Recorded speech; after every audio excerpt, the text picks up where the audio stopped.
Yo, what's going on, guys? Welcome back to another video. I don't even know what episode of Big Apps Only this is, but hopefully you guys have been enjoying the content.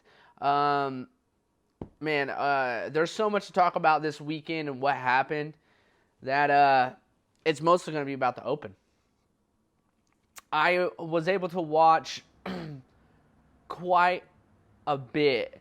I didn't really, I'd say maybe Friday night I was like a little in and out. I was playing video games, so Friday night didn't watch as much, but I watched a lot Saturday and I watched a lot Sunday. I watched all of it Sunday. And so the first thing, Thursday, I was watching, and I don't know if you guys remember when Rory wore the sweatshirt looking deal, and how a bunch of people flipped out. And so, which I don't see anything wrong. I don't see anything informal about what he was wearing. But I think it was funny because Thursday, JT was wearing one. And so I was like, uh-oh, I bet he's going to get chirped about it. So he tees off, and I'm not kidding. Like, after I got done writing the topic, so I wanted to talk about it, he took it off. So either he got chirped about it, or, it was maybe a little tight, like holding them, like restricting them from like getting a full swing. Don't know, but I'm gonna guess he probably got chirped, because I know Rory got chirped about wearing a sweatshirt. I don't really see anything wrong with wearing sweatshirts in golf, especially like those. They're just like really thin athletic shirts. But yeah, I seen that, thought it was funny. He teed off, so he hit one tee shot, and then he took it off. So I don't know if he was like trying to stay warm in the morning, and then it started to get a little warm, or maybe he was wearing it for warm up, stuff like that. But I don't see anything wrong with wearing sweatshirts, but I thought it was hilarious that I was like, wow, JT's wearing a sweatshirt. I know that Rory got chirped. I'm surprised he's wearing it. Tees off and then takes it off. So I'm gonna say this is probably one of my most favorite viewing experience in a sport ever. The weekend, or Sunday, the last 11 holes on Sunday was crazy. You didn't know what was going to happen. There was a handful of people that were in contentions to lead, like the big names: Bryson, Rory, Colin, Brooks, Louis, John Rahm, Matt Wolff. I mean, there was just they were all within 2 shots of each other the last 11 holes. Then, out of nowhere, I don't know if it was pressure. I'm not sure, but out of nowhere, things just started going downhill. Mackenzie Hughes was another one. I don't really follow him that much. He's the first. It's really the first time I've ever seen him or his name. Maybe I just don't pay attention to him because he's not one of those big name people. But so I was like, man, this shit is so crazy. I'm gonna start documenting everything that's happening. So there's a couple of people who are like DJ, like kind of fell off. He was in contention.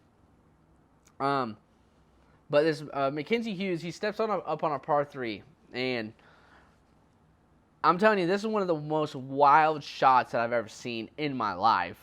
And I didn't even realize what happened. They had to go back and do a slow-mo of what happened. So he's a righty, duck hooks it, lands directly into a tree, falls through the tree, lands on like a cart path, hops back up into the tree, and gets stuck. The ball got stuck in the tree. So, I mean, we all talk about bad luck. That's some bad luck. The fact that it gets through the tree, it's on the ground, he's probably going to have a chip. Next thing you know, bounces back up off the cart path straight into the tree. I was laughing about it because I was like, dude, how does that happen? No one, sometimes, I can see it getting a good kick or, doing something crazy. I remember I was actually playing a couple months ago, and there's this dog leg right. It's about 320 yards, and I was going to cut the corner, just go straight. And I was hitting my 3-wood, and I was trying to hit it high over these trees. And there's a tree line right upside the bunker, or the fairway to the right. There's one tree that's dead, and I was going to go kind of in between that and go above the other trees. Well, there's one branch that stuck out, and I hit it, and my buddy heard it, and he was looking for it to, like, drop straight down, go in the fairway. But I seen it, so it hit the top of the branch, flies straight up. I mean, this thing goes easily probably 200 feet in the air. Goes over, it's still flying forward. I don't see it land. So there's another hole. Basically, there's another hole, a green, that the thing doglegs around. So I go up there, looking for my ball, found it on the green. Literally half the ball was showing because it just went. So like half the ball was showing. It looked like an egg just sitting in there. But like that, besides that, Mackenzie Hughes hitting it into the tree, wildest thing that I've seen in golf in a long, long time. So yeah, it seems like on that back nine on Sunday, I don't know if nerves, I've never been in that position, so I'm just assuming. I don't know if it was nerves. I don't know if the course was just like showing its teeth and it was just ready to bite back. Because, I mean, players were playing it good. The winning score was 6 under, 7 under, something like that. So, I mean, the course was playing pretty hard. I just don't know. There's just like a lot of stupid mistakes by a lot of pros, and I think it might have been pressure. I don't know, but so many people were dropping shots. Colin, he doubled and then he bogeyed, and he was 4 under. So then he ended up being 1 under. Matt Wolf had five bogeys in 6 holes, and he was in top 10 going into Sunday, and he had 5 bogeys in 6 holes. That started on like 8, 9. He bogeyed 8, 9, 10, and then he parred 11, and then bogeyed the next 2. Something stupid like that. Louis ended up bogeying a par 3. Now, I mean, like I said, the amount of big names that were in this was crazy. I don't even know. I didn't even pick John to win. I wanted John to win. I know I said that, like, his karma is going to help him out, which it did, and we'll talk about that in a little bit. But Brooks was one that there's so many people, like, everybody had a chance. There was like one shot. I know there was one putt for Rory that if it would have dropped, he would have went on a little train and worked his way up. So yeah, Brooks ended up bogeying the last hole, which is they considered it to be the easiest last hole of a major ever. Very gettable, par 5. I know Louis Oosthuizen, Saturday to end his round, he eagled it. So, there was a lot of birdie opportunities. Brooks ended up bogeying, dropped another score. I think he still plays top 5.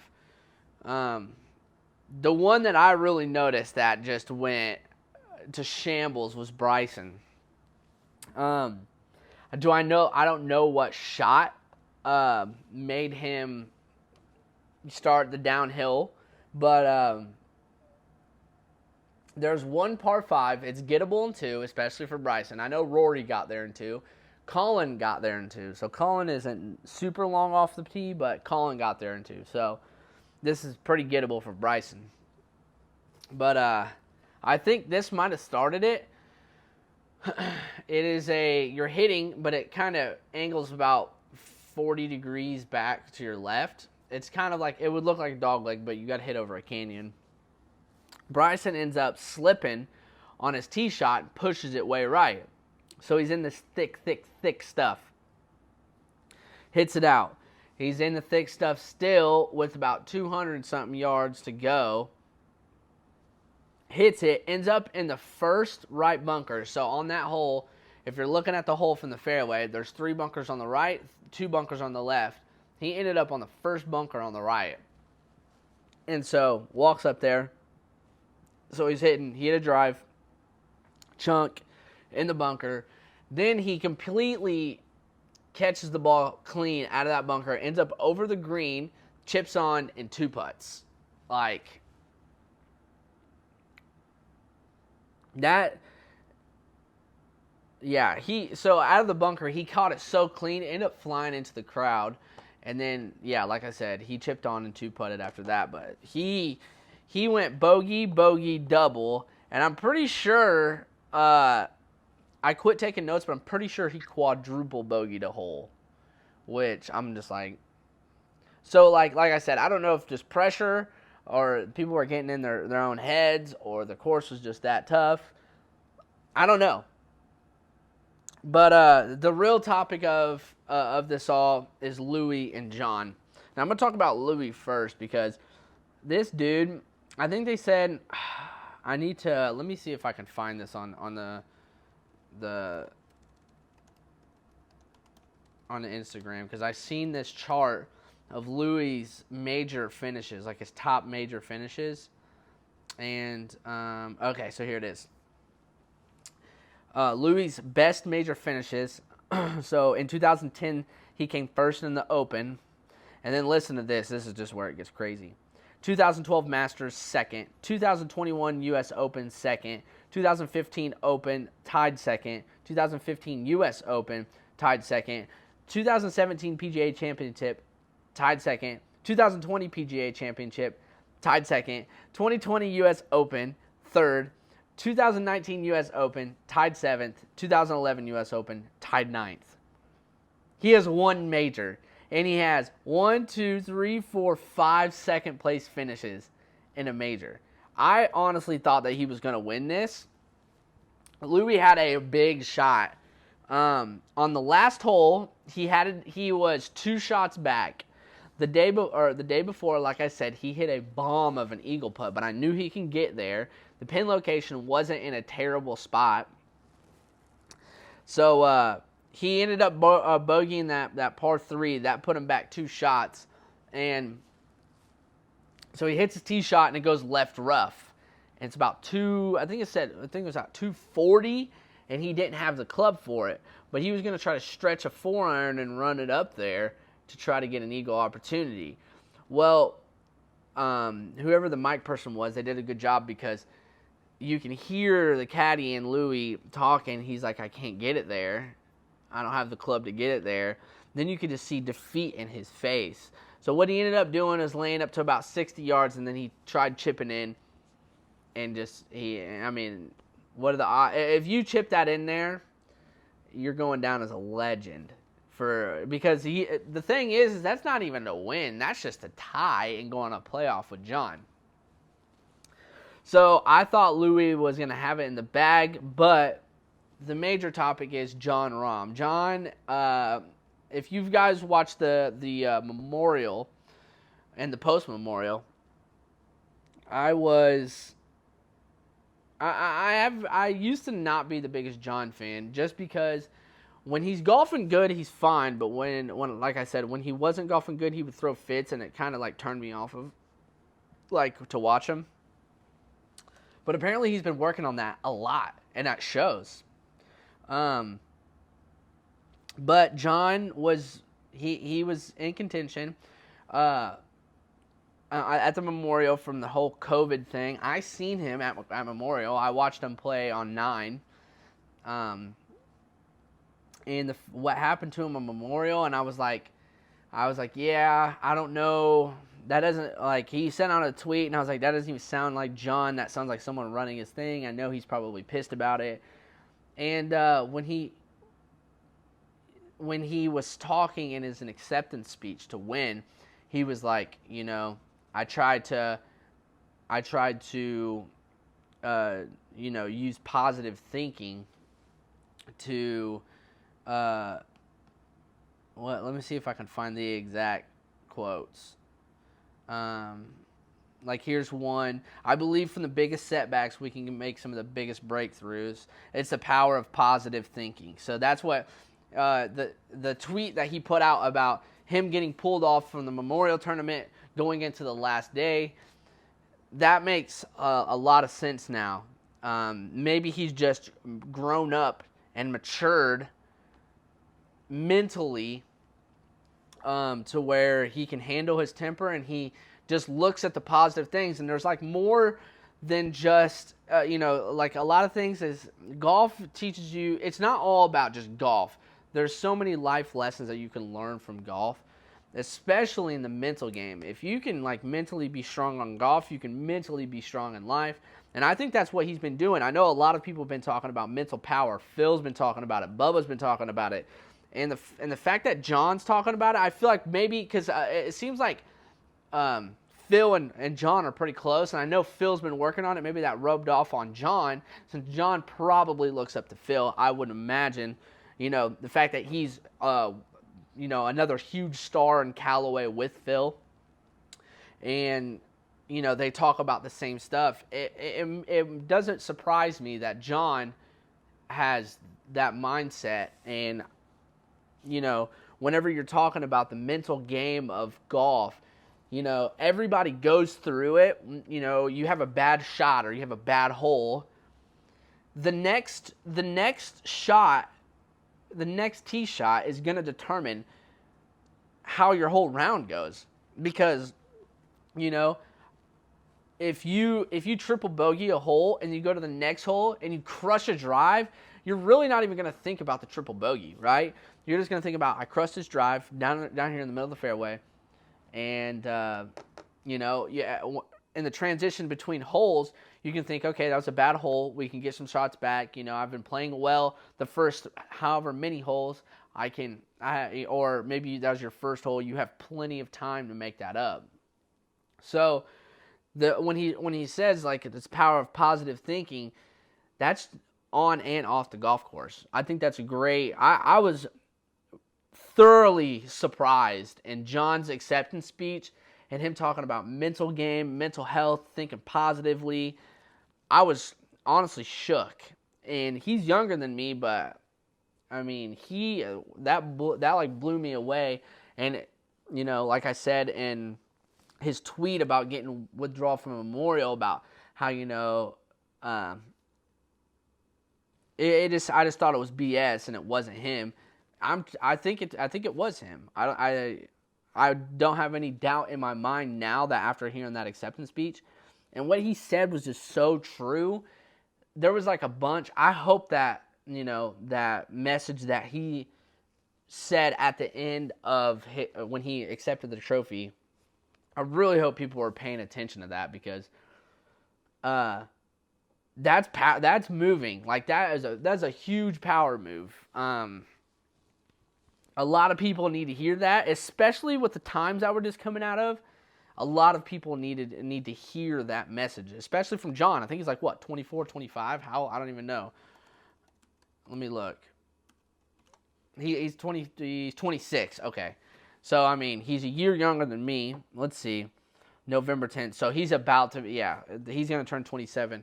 But that message was freaking spot on. And it made me like him more. And I started learning a lot about John after he finished those rounds. But let's go ahead and talk about what he did, because we can't sleep on that. So I think John was one shot behind going into 17 and 18. Comes up on 17. I can't remember what his approach looked like, but he hit a bomb of a putt. I recorded it and was putting it on my Snapchat and stuff. So if you don't follow me on, not Snapchat, but follow me on Instagram, Brad the Lefty. He hit a bomb putt to put him to tie. And I remember people talking about when Tiger plays and you're playing, and he's either playing in front of you or he's playing behind you. Like if you're around the same group as him, even if you're on the course the same time he is, and he's in contention to win, and he does something crazy, you hear it on the golf course because of the roar of the crowd. And that's got to be intimidating. Like if you're mano-a-mano with Tiger, and he's the hole ahead of you, and you guys know you're even, you hear a roar, you're like, shit, well, now I'm at least a shot back. Like, I need to get a shot back because Tiger. So that gets in your head. I think that might have happened with Rory or with Louis, because John birdied 17, massive putt, like super breaking. But the thing is like, he's so good at those left to right putts. He is. I know he was in a playoff with DJ and sunk that monster one like earlier this year, late last year. So he birdies 17, comes up on 18, ends up going for it to try to eagle, which was, so he said in his interview, he said sometimes you got to be aggressive on a golf course. So he was aggressive there. Played the good miss, was in the bunker. The bunker straight towards the pin was a straight downhill lie. So he almost had to land it in the fringe, which gave, you had to have, that's like a 1 in, I mean, you have to be so good out of the bunker to leave that close to the pin. So, because if you go long, it's going in the water. You lose the tournament. If you go short, you have a downhill putt, you probably lose the tournament. So what he do, he went up, he played the safe route to where he can get it on the green, and he has a birdie putt. He plays a nice bunker shot. The almost same exact line from the last hole. It looked like the same putt. I think it was just a little bit deeper, like a little bit farther. Sinks it. Goes crazy. So now you hear, in Louis' perspective, now you've heard people in the group in front of you chanting. You got to know it's John. You see scoreboards all around. It's just you and him, and you're hearing people cheer. You're like, oh shit, he was 2 shots back, and I've heard the crowd roar twice. So now we're tied, and I have 3 holes left. That's probably has to get in his head. Boom! Right after that, bogeys the hole, goes into 17, pars it, goes into 18, birdies it, and ends up losing by 1 stroke. So. I was, like I said, I've became a good John. Like, I really like John now. I'm gonna start following him a lot more. This sounds like a bandwagon, but like I said, I was completely honest with how I felt with before he started winning. Like, he won this tournament, even at Memorial. I didn't record him because I wasn't a huge fan of John when he was at Memorial. Did I watch? We seen him. And we watched him hit a pitch shot, and I just kept moving on. But like, I don't get any videos of him hitting or anything. But just how his attitude has changed so much, and how he's progressed as a person, not even as a golfer. He's always been a good golfer, but how he's progressed, progressed as a human, and mentally been so tough, and the fact that. He said this one thing, and you can't sleep on this. In the interview, he was talking about, when he had COVID and they withdrew him. He was like, that would have been a big win for me. It wasn't a major, but he was like, since something like that happens, usually it wasn't meant to be, and there's something bigger waiting. If you didn't know, John recently became a father. And the fact that he had to withdraw, the next tournament he plays in happens to be on Father's Day, happens to be an environment where he feels like he's home, and his wife and his son's there on Father's Day. The first tournament, he comes back from COVID, wins it. I didn't really, I've had a hard time believing in the universe, and things happen for a reason and stuff like that, because I've had like a lot of struggles with like, damn dude, like, why can't I get this? Why can't I get that? Why is this not happening? I've been doing this, and what I thought would get me this isn't happening. So what's going on? But he took such a positive mindset, like how I've been, like, why I've been doing this so I can achieve this. That's not really a positive, that's a negative mindset, and you're doing it for the wrong reasons. But he was like, okay, he was gonna win Memorial. It was no doubt about that. But I think he, when he says, um, I think that, it was meant to be, it was destined to happen for me not to win Memorial, and kind of like, trading $1 for 10, something like that. Yeah, it would have been nice to get that bag, nice to have the win.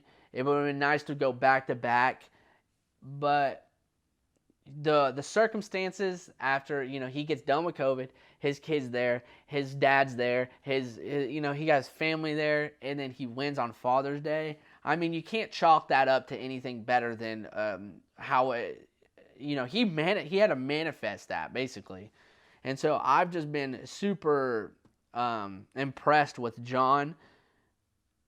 And the other thing that really so I don't know if you guys seen, but after John finishes round, he signed a scorecard. Then he goes back out on the range, and his wife and his kid are coming down the stairs with the handsome Phil Mickelson. Phil's bringing a chair down to come sit with John's wife and his son, while John keeps loose on the driving range. Phil is sitting talking to John's wife, and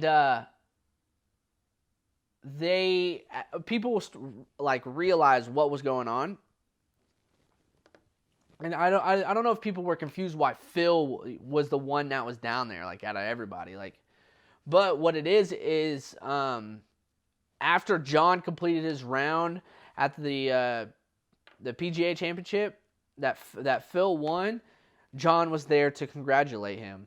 At the Genesis Invitational, there's pictures of John staying after and congratulating Max Homa on the win, but also being there as a friend for Tony Finau after the fact that Tony could have easily won that. He had a bad shot. Max got lucky and lipped out, Max got that incredible chip shot to stay with it. Tony just came up short. But John was there for, he's been there for a lot of people. So I feel like he's been such a support to other people when they're winning that it's just right for decent people like Phil to come and support John and congratulate him on his win, because it was a massive win. I think, is it maybe his first major? I'm not sure. But it was a real eye-opening for me. And John's one of my favorites now. I wouldn't even have him in my top 10. He's in there now. But, we've talked about my top and how it's so tight. But John has definitely wiggled his way in there just because of how he is. And me personally, as far as, I'm not even going to call them celebrities. I don't consider them celebrities. But as people we look up to, like athletes and, artists, musicians, actors, I just lost what I was going to say on that. I don't usually do that very often. Oh, yeah, the reason that I get attached to people like that and I start to like them and look up to them so much is because, like Mike, for example. If you guys don't know who Mike is, he's an artist that I've been listening to for a while. I have like a bunch of his merch and stuff like that. I don't know if I would like Mike as much if, his music's good, but what you get to see on the outside of music, when you get to meet him, how he treats you, you get to learn about him. And so when they're doing that with golf, that's why I like a lot of the people that I do. It's why I like Bubba. Bubba has, he's on social media. He's got like documentaries about him. That's the same with Tiger, same with Phil, same with Jordan, same with, all these guys got it. And now you're starting to learn how, because at first all I knew John Rahm was as a golfer. That's it. I didn't know him as a person, as a human being. Like I didn't know if he was like a shithead or if he was like God's child off the golf course. But it's starting to, everything's starting to surface. He's a pretty good dude, in my opinion. I think he is. I think he's a good friend, supportive. And the positive mindset thing was just blew me off the rail. Like, I was surprised that he came out with that. And, kudos to John. Congratulations. It was literally, like, that was my favorite. event I've ever watched. I was on TV. If I would have been there following John, good gosh, that would have been an awesome experience to follow that. Like, I'm sure like there's way better moments out there, but for me personally, that someone who just really started watching golf this year, I've been playing golf for a while, but this who just started watching golf on a consistent basis and like, investing time and like trying to figure out who's going to win and, doing DraftKings bets and stuff like that. Just this year is when I started that. And, I've formed my favorite groups of my favorite golfers off of the fact that not only are they a huge impact to the game, all the people, but how they are on the off the course and how they are like on social media. Like, I can't remember Eric's last name, but he does like a 18-hole walkthrough with Tony Finau. You get to learn about Tony. You can watch documentaries about Bubba. You can watch a bunch of you can go follow Bubba on Instagram, Snapchat, Phil on Twitter. Like, you get to learn about these guys. It's like you almost know them. So when you learn how John is and how he wasn't doing it for the camera, and now they just started surfing. Like, I don't even know when the Genesis Invitational was. It had to be like a couple months ago, because it was before Tiger's accident. And so he was doing that stuff back then, and now it's just surfacing that he's just a genuine like guy. And I'm glad that he won. Honestly, out of everybody, that it just makes sense. Everything just fell into slot for him that it was destined for him to win. But yeah, congratulations to Jon Rahm. I had a great time watching that. It was fun. I had something on my TV, I had something on my computer, and I had something else on my phone. I was watching all these groups. And so I had whatever that was on YouTube TV, and then I had group 1 here and group 2, on my phone.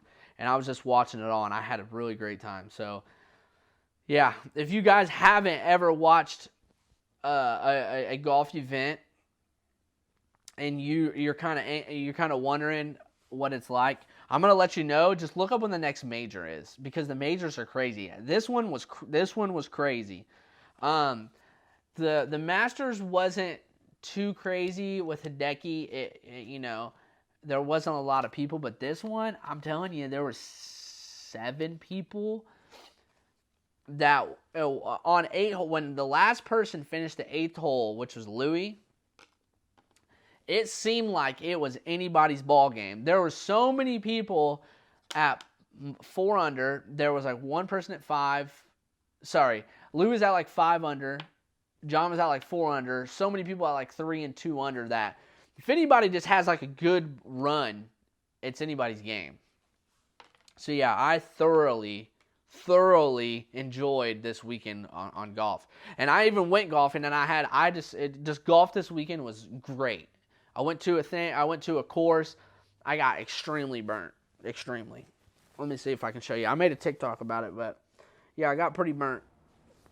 And it doesn't hurt. Like, a lot of people are always like, oh yeah, does that shit hurt? I've been burnt so many times in my life that it doesn't hurt anymore. But I went to a really nice golf course, shot the first episode of the 50 States, which will be coming out this week. I have to edit it. I haven't even touched it. I've looked at the footage, haven't even touched it. It's Monday right now that I'm recording this. So the day you guys are watching this, if it's uploaded the same day you're watching, So, yeah, guys. If you have never watched a PGA event, do it. You have to. You need to get a subscription. Do a PGA Tour Live. I usually watch it through the Amazon Prime Video app. You can do that. It's on your local TV. Like, if you have Dish or something, it's probably on there. But look up when the next major is. You just need to sit down, watch the major. Okay? You'll freaking love it. I would love to eventually have a few people over and have watch it on Sunday. That'd be fun. I think that would be great. Have like an atmosphere to where you can, just hang out with friends, drink a couple brewskis, grill some stuff out, and watch the Sunday madness unfold, because it was madness. But yeah, guys, let me know what you guys thought about the tournament. If you have any comments, just leave them down there. Not a lot of people watch this, so I'm cool with that. But if you have any topics we want to talk about, anything like that, we're usually just talking about what's going on that week with golf, what's going on with my golf. So yeah, we got some new videos coming out this week. Make sure you look out for them. We have a short par 4 unboxing, and then we got the first episode of the 50 States Challenge. So yeah, guys, this has been your boy, and I'll talk to you in the next one. Peace out.